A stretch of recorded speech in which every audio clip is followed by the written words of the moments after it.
की बाबा तुम्हाला जर मान सन्मान नाही आणि बाबा मी साहेबांमुळे येत होतो, तर हे जर आपल्याला ग्राह्य धरत नसतील तर मी म्हटलं आमचे सतीश पाटील साहेब त्याला आमचे नाही आहेत. तर आम्हाला दादानी भाजप म्हणून कुठल्याही आम्हाला कार्यकर्त्याला जवळ केलेलं नाही. ही पहिल्यांदा मी एवढ्या मोठ्या नेत्यांवरती मी आरोप करत नाही, कारण आम्हाला भावना आहेत. त्या संदर्भात जर आपण बघितलं तर पुन्हा एकदा त्या 427 पैकी काही संस्था आहेत त्या पात्र केलेल्या आहेत. काय सांगाल, सुरुवातीला अपात्र आता परत पात्र, नेमकं काय चाललंय? मला नेमकं काय चाललंय तर मीडियाच्या माध्यमातून कळलं, पेपरमध्ये वाचलं की जेव्हा प्रशासक आल्यानंतर 427 तुम्ही अपात्र करता. मग अपात्र केल्यानंतर एक अधिकारी तो पण त्यांना अधिकार दिलाय, मग दुसरा अधिकारी त्यांना मॅनेज करून पण त्यांना पात्र करतो. कसं शक्य? म्हणून मी काल या विषयावरती मुख्यमंत्री साहेबांना भेटायला गेलो होतो. तर त्या गर्दीमध्ये मला काल बिझी शेड्यूल असल्यामुळे साहेबांची मला वेळ भेटू नाही शकली. तर मी कानी घालणार आहे साहेबांना की हे असं असं चुकीचं चाललंय.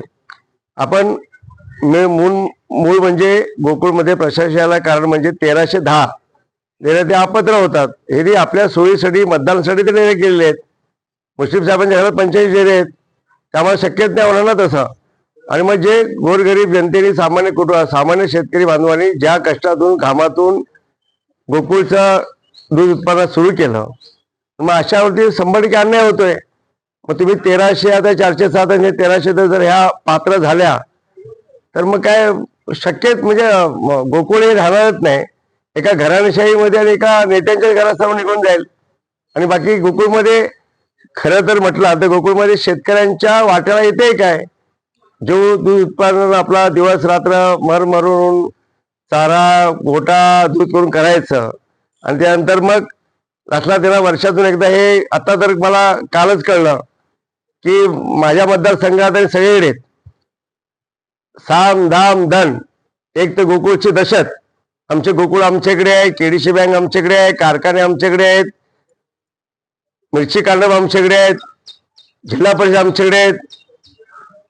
आणि तुम्हाला आम्ही भाजपकडे काय आणि तुम्हाला कोण वाचवणार आहे अशा लोकांना भीती घालले आहेत. आणि ठराव आमच्याकडे द्या, तर ठराव आपल्याला हे एक विषय मोठा आहे. हा ठरावचा विषय आपल्याला माहिती आहे की नवीन मुख्यमंत्री साहेबांना आम्ही देतोय आणि हे 100% करून घ्यायला लागेल, नाहीतर गोकुळचं वाटोळं होण्याशिवाय थांबणार नाही. गोकुळ वाचवण्यासाठी महायुतीच्या नेत्यांमध्ये शिवाजी पाटील एकाकी पडले असं म्हणायचं, शिवाजी पाटलांना एकाकी पाडलं गेलंय असं म्हणायचं, नेमकं काय? आता ज्या नेत्यांनी मिटिंग घेतली, मी माझा एक नेता, आमचा नेता, माझा नेता, आमचं दैवत देवेंद्र फडणवीस साहेब महाराष्ट्राचे सक्षम असे मुख्यमंत्री आहेत. एकदा त्यांनी आदेश दिला की त्याच्यापुढे आम्ही कोण येत नाही आणि त्यांच्यापुढे आम्ही कधी जाऊच शकत नाही. मला साहेबांनी सांगितलं शिवाजी आपल्याला युतीसोबत राहायचंय. साहेबांना सांगितलं साहेब तुमच्या पुढे शब्दच नाही आम्हाला मान्य.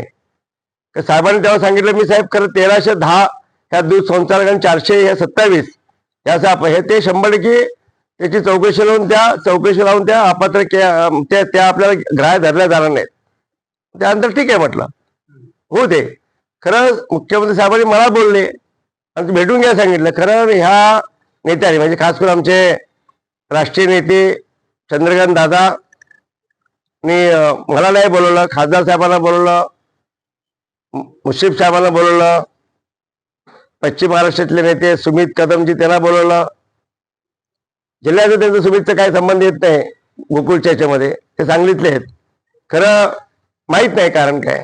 मग त्यांनी मॅनेज केलं, अंमल मालिकला बोलून घेतलं आणि आम्हाला निरोपच नाही. म्हणून मी काल मला असं काही हे नाहीये की त्यांनी बोलवावं, कारण आमच्या नेत्यांनी बोलल्यानंतर, माझ्या साहेबांनी बोलल्यानंतर मला पुढे काही शब्दच नव्हते. आणि मग हे लोक जर देत नसतील तर मी बोललो की बाबा तुम्हाला जर मान सन्मान नाही आणि बाबा मी साहेबांमुळे येत होतो, तर हे जर आपल्याला ग्राह्य धरत नसतील तर मी म्हटलं आमचे सतीश पाटील साहेब त्याला आमचे नाही आहेत. ते हा विषय असा होता. आणि मला वाटते निवडणुका चांगल्या पद्धतीने व्हावेत. मुख्यमंत्री अतिशय कडक शिस्तीचे आहेत. ते मी असो किंवा मुश्रीफ साहेब असो, कोणी असो, चुकीला माफी नाहीये मला माहिती आहे. म्हणून आम्ही प्रामाणिकपणे हे काम करतोय आणि प्रत्येक दूध डेअरी शेतकऱ्यांच्या मुलांसाठी करतोय. आता संचालक बघा ना, 30 वर्षाचा संचालक बघा, कुठला आमचा शेतकऱ्यांचा मुलगा संचालक झाला बघितलंय का? आता ही त्यांची ताकद आहे, सोडून द्या.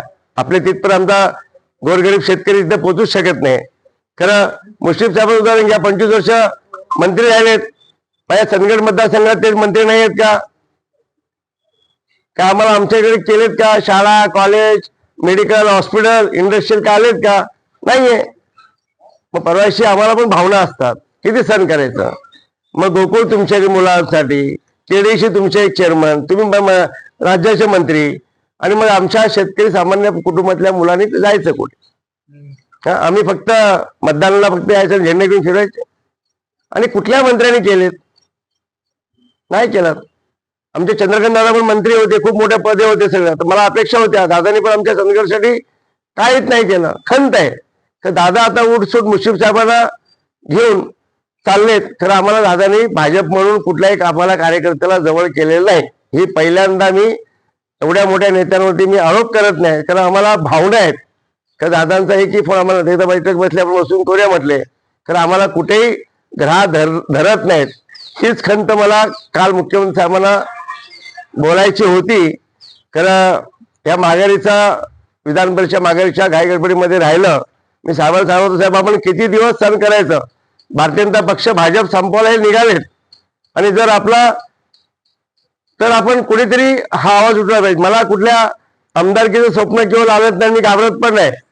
आमची जनता आम्ही चांगलं काम करू, आमच्या वरती आम्ही नक्कीच निवडून देतील. खरं असा लाचार होऊन आणि कधी माझा तो स्वभाव नाहीये, आणि माझ्या नेत्याने मला शिकवलंच नाही. म्हणून प्रामाणिकपणे आपण करतोय. आजपर्यंत मीडियाने चांगलं आपल्याला मार्गदर्शन केलं, पाठीशी राहिलेत. आणि आज मी सांगतो की हा छत्रपतींचा महाराष्ट्र आहे, धर्मेश शंभूराजांचा महाराष्ट्र आहे. चांगले निर्णय होतील. आणि ही जागा पहिल्यांदा मी सांगतोय की मला खूप आम्हाला खंत वाटते की अजून आमचे बरेच विषय आहेत. खरं हा विषय असा झाला की साहेब बोलल्यानंतर विषय संपला होता. खरं आम्हाला कोणी निमंत्रण ऐकल्यामुळे ती थोडंसं वाटतंय. म्हणून म्हटलं की आमच्यासाठी पुन्हा एकदा सांगतो की सतेज पाटील आमचे नाही आहेत, आणि आम्ही आमचा जिथं आम्हाला सक्षम असा चंदगड गडहिंग्लज हाजऱ्याला संचालक द्यायलाच लागेल, आणि गोकुळला चेअरमन आम्ही सोडणार नाही. खरं तर ही खदखद ही जर तुमची बाहेर काढलेला आहे का की सतेज पाटील आमच्या जवळचे आहेत किंवा ते लांबचे नाहीत, आम्हाला काय नेमकं मला असला काय गोकुळमध्ये भाजप आणि राजकारण काय करायचं? मी अपक्ष आमदार होतो, निवडून आल्यानंतर भाजप आहे, भाजप आमच्या रक्तात आहे. तर भाजप वाटणार कधी? गोकुळमध्ये वर्षानुवर्ष सत्ता त्यांची आहे, मुश्रीफ साहेबांची, काँग्रेसची आहेत. आज शहरापुढे आमच्याकडे स्ट्रॉंग आहे चांगली. तर भाजप कुठे आहे? आज भाजप म्हटलं तर जिल्ह्यामध्ये माडिक परिवार खूप सक्षम आहेत. एक अमोल माडिक साहेब आहेत आमदार, आणि दुसरे आमदार आवाडे साहेब आहेत. आणि आम्हाला मरेपर्यंत भाजप आहे. आम्ही मग पक्ष वाढणार कधी? ही खंत अशी आहे की ह्या गोकुळ आहे, त्यानंतर केडीशी आहे, म्हणून थांबणार नाही. आणि मी कुणाच्या दबावाला बळी पडणार नाहीत. हा, माझा नेता साहेब मला सांगतील बाबा चुकीचं, मी एवढं सांगू शकतो की मी चुकीचं काय करणार नाही, आणि प्रामाणिकपणे शेतकऱ्यांच्या कुटुंबासाठी आणि कार्यकर्त्यासाठी. भाजपचा प्रत्येक कार्यकर्ता कोण बोलणार तयार नाही. खरी खंत काय? आज नेते मंडळी आम्हाला कोण समजूनच घेत नाहीत. आम्हाला पुढे कसं जायचं समजत नाहीत. प्रत्येक जण आपला आपला स्वार्थ, आपला आपला पद. एका घरात किती किती पद द्यायचा आपण प्रश्न आहे. या गोष्टी खूप हे करून बोलतोय. मला याच्यासाठी मला आणि एक सांगतो, प्रत्येकाला वाटते की माझ्या मागे देवेंद्र फडणवीस साहेब आहेत आणि ते सांगत असतील. हा काही लोकांच्या बरेच लोक म्हणतात, माझ्या पाठीमागे एक सक्षम असे साहेब आहेत. खरं गोकुळमध्ये महालक्ष्मी अंबाबाईची शपथ सांगतो, याच्यामध्ये मुख्यमंत्री साहेबांचा काही उल्लेख नव्हता. तुम्ही 1310 संस्था जर तुम्ही ह्या लादल्या नसत्या आम्हाला मतदानासाठी, मुश्रीफ साहेबांच्या 45 डेऱ्या, त्यांच्या घरात कोण दूध करते का, घोटा आहे का, संस्थेत त्याच्यात बसतात का, आणि कॅटरिंगमध्ये बसतात का, नाही बसत. मला असला अन्याय तर किती सहन करायचा. आणि मी मग आवाज उठवला, आणि चांगलं काम होतं आणि होतं म्हणून प्रशासन काय लागलं, काय चुका होत्या म्हणून लागलं ना. तर आता काय, जे प्रशासन बसले तिथं, आता आमच्या आदरणीय दादा सकाळ दुपार संध्याकाळ फोन करतात, त्याला प्रेशर करतात. मला ते गोकुळचा जो आता आमचा सुधरी आले ते बोलले भाऊ काय करू, मी तुमचं ऐकू, मुश्रीफ साहेबांचं ऐकू की चंद्रकांत दादांचं ऐकू. मी त्याला म्हटलं प्रामाणिक काम कर. ज्या संस्था आपल्या बसलेल्या आहेत, ज्या बसतात त्या आमच्या असो कोणाच्या असो, 427 म्हणजे माझ्या 50 कमी झाल्या. कारण मला आंबेडकर साहेब माझ्या पण 50 कमी झाल्या. खरं जर गोकुळ टिकायचं असेल, पुढे वाढायचं असेल तर चांगल्या पद्धतीने हा फार पूर्वी वर्षात मी तेव्हा नव्हतो, तर जेनी कुणी कष्टातले महाराष्ट्राची शान म्हणजे गोकुळ आहे, जिल्ह्याची शान म्हणजे गोकुळ आहे आणि सर्व शेतकरी कुटुंब त्या अवलंबून असतो. म्हणून मला प्रामाणिकपणे गोकुळसाठी काम करायचं आहे. मी आणि ह्याच्यामध्ये मी बोललो की मुख्यमंत्री साहेबांनी बोललो, मी बोललो की देवाभाऊनी बोलायला लावला. हा गैरसमज दूर करा. मी आमदार झाले, जनतेने निवडून आले, मला तेवढं ज्ञान आहे आणि जेव्हा मी प्रामाणिक काम करत असेल, साहेब माझ्या पाठी सक्षम असतील आणि मी चुकीचं वागत असेल की चुकीचं करत असेल, मला साहेब एका वेळेस थांबू शकतात, त्यांना पूर्ण अधिकार आहेत.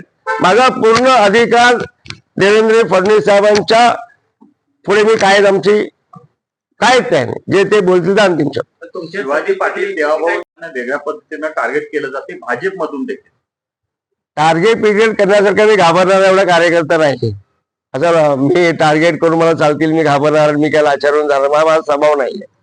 साहेबांनी तेवढं आम्हाला, साहेबांच्या आम्ही 15-16 वर्ष पूर्ण चांगलं काम केले. कारण आज मला पहिल्यांदा मी आमचे नेते आदरणीय आमचं जिल्ह्याचे नेते, भाषे नेते, मोठे नेते आहेत, तर त्यांनी मला असं वाटतं की आता तरी कार्यकर्त्यांना दादांनी कुठेतरी बळ द्यावं, भाजप समजून घ्यावं आणि वा म्हणजे आता काय आपलं म्हणजे भाजप जिल्ह्यामध्ये मलापासून वाढण्यासाठी आमचे प्रयत्न असतील आणि सगळ्याच गोष्टीत. म्हणून मी केडीशी ही सुरुवात आहे, नंतर गोकुळी सुरुवात आहे, नंतर केडीशी आहेत आणि बाकी काय मी एकदा बोललोय की आमदार मला बोलून दाखवलं. तर सगळ्यांचे कारखाने, 1-2 कारखाने, संस्था आहेत, सगळे आहेत. मुस्लिम साहेबांनी नो लिमिट कर्ज दिलेत. आता परत ते मला 100 करोड माझ्यावरती काय लाभलं होतं, आता मग 500 करोड करतील. मी बोललो होतो तेव्हा की केडीशी तुम्हाला कर्ज द्यायचं मी पण ठेवतो, गरज झाला असला तुमच्यासमोर एवढं लढायचं तर पैसेच लागतात, असे विषय आहेत. म्हणून मी मूर्खासारखं बोललो नव्हतो की मी चुकीचं असं बोललो होतो. महान नेते आहेत, मोठे नेते आहेत, 30 वर्ष जिल्ह्याच्या राजकारणामध्ये सक्रिय मोठा नेते आहेत. खरं मी बोलते माझ्या भावना समजून घ्या. मी ह्या माझ्या भावना भारतीय जनता पक्षाच्या प्रत्येक कार्यकर्त्याच्या भावना आहेत. बोलायला हे होत नाही. खरं तुम्ही आज योगायोगाने मला असे प्रेसला बोललात. आपल्या एका मित्र आमचा धीरज केळकरांच्या वडिलांचं दुःख तिथे आलो होतो आणि आज तुम्ही बोलायची संधी दिली, कारण आज बोललो. तर याच्यामधून काहीतरी भाजपच्या जिल्ह्याच्या नेत्यांनी, भाजपच्या वरच्या नेत्यांनी काहीची दखल घ्यावी. मी प्रदेशाध्यक्ष आदरणीय आमचे नेते रवींद्र चव्हाण साहेबांना मी खंत बोलून दाखवली. मग त्यांनी सांगितले आपण आणि सीएम साहेब बसूया. तर मी सांगितले की दादा फार मोठे नेते आहेत, तर दादांच्या लक्षात ग्राउंड लेवलचं राजकारण यायला पाहिजे. दादा आता महाराष्ट्र फिरत असतात, दिल्ली फिरत असतात आणि त्यामुळे काय झालंय, दादांचं ग्राउंड लेवलचं त्याला कोण घालत नाही कानी आणि मग ते ठराविक लोक चुकीमध्ये. हे मला मीडियासमोर बोलायचं होतं, कारण मजबूरून पहिल्यांदा बोलतोय. परिणाम काय होईल तुम्ही परिणामाला घाबरत नाही. खरं अन्याय होतो 100%. पण तुमच्यासाठी पण नाही ते थोडी माझे काही विरोधक आहेत की विरोधक आहेत, राजकीय विरोधक आहेत. गोकुळमध्ये मी राजकारण सोडून येईन. साहेबांनी शब्द बोलले, देवेंद्रजी साहेबांनी शब्द बोलले, शिवाजी युतीवर राहायचंय, अंतिम शब्द. त्यांच्या पुढे आम्ही काहीच नाही. तर ह्या लोकांनी कुठे मान सन्मान द्यायला पाहिजे ना गो. काय मी लाचारून तुमच्या मागे येऊ, गरज नाही ना. एवढ्या वर्ष सत्तेवर परत नसतो तर स्वाभिमान सोडून आम्ही कधी कुणाच्या झुकून जाणार नाही. ठीक आहे, चल. आता ही बातमी